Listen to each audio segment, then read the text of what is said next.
অনেকে আমার নাজিম খান ফ্যাশন হাউসে আসার পরে আমাকে বলেন, ভাই এদিকে তো তেমন একটা কেনাকাটা নাই, আমরা ওই যে ওখান থেকে আসলাম, সেখানে ভিড় আর ভিড়। অনেক জায়গায় দেখছি লিফটের ওখানে শত শত মানুষ সিরিয়াল দিয়ে দাঁড়ায় আছে, কাস্টমারের আর অভাব নাই। আপনার এখানে কোনো কাস্টমার নাই, বেচা কিনা কেমন চলতেছে? আমার বিভিন্ন পরিচিত দোকানদারকে ফোন দিলাম যে ভাই কি অবস্থা আপনাদের, ঈদের কেনাকাটার মোটামুটি চলতেছে তো?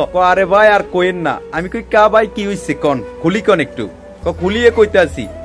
এখানে দেখেন শত শত কাস্টমার একবারে ভিড় কইরা জ্যাম কইরা আছে, মানুষে মনে করতেছে বেচা কিনা হুলস্থুল, কিন্তু ক্যাশে টিয়া নাই।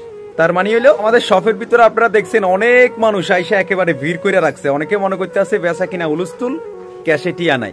কে ভাই বেচা কিনা হুলস্থুল হইলে ক্যাশে টিয়া থাকতো না, বাকি নিচ্ছে না কোন, বাকিও না ভাই। অনেকে দেখেন বিভিন্ন জায়গা থেকে দৌড়াদৌড়ি করতে করতে মার্কেট করতে করতে হাফাই যা, এই যে ইয়ানে এসি মেসি চলে, হিয়ানায় একটু এসির বাতাস খা।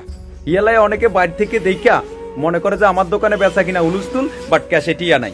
বুঝছেননি? আমার এখানে দুই একটা কাস্টমার যারে আসেন না কেন আমাদের গ্রামের, তারাও আর এসির বাতাস, এখানে তো এসি নাই, ফ্যান নাই, ফ্যানের বাতাসও তেমন খাইতে পারে না, অল্প করি ফ্যান ট্যান ঘুরে তারা আসে, ইনশাল্লাহ কিনে যায়। আমার কাছে ভালো লাগে। কোন দোকানদার যদি আমার এই ভিডিও দেখে থাকেন, যদি আপনি এই ধরনের বক্তব্য হয়ে থাকেন, আপনার মতামত এই ভিডিওর নিচে শেয়ার করতে পারেন।